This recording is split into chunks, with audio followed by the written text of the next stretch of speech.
Martina Navratilova ने cancer को शिकस्त दे दी। छाती और कैंसर के मर्ज से सेहतयाबी को दूसरा जन्म करार दे दिया। साबिक आलमी चैंपियन और world record holder tennis star Martina Navratilova ने छाती के कैंसर से निजात पा ली। रवां बरस जनवरी में टेनिस स्टार में गले और छाती के कैंसर के पहले मरहले की तशखीस हुई थी। ताहम उन्होंने कई माह की जदोजहद के बाद इस बीमारी से छुटकारा हासिल कर लिया। 66 साल मार्टिना ने 18 सिंगल समेत मजमूई तौर पर 59 ग्रैंड स्लैम टाइटल्स अपने नाम किए, जिनमें 9 विंबलडन ग्रैंड स्लैम टाइटल भी शामिल हैं।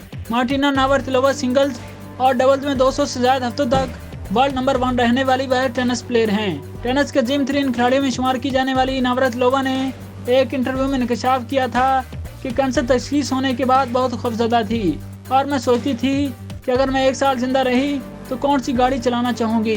यह मेरी जिंदगी का मुश्किल तरीन दौर था। टेनिस क्वीन के मुताबिक 3 दिन तक ये सोचकर खौफजदा रही कि शायद अगली क्रिसमस ना देख सकूं, मगर अब ऐसा लगता है जैसे दोबारा जिंदगी मिल गई है। मार्टिन और इनकी पार्टनर रशियन मॉडल जूलिया ने बच्चे को गोद लेने का फैसला किया था, जिस पर इनकी बीमारी के अमल ना हो सका।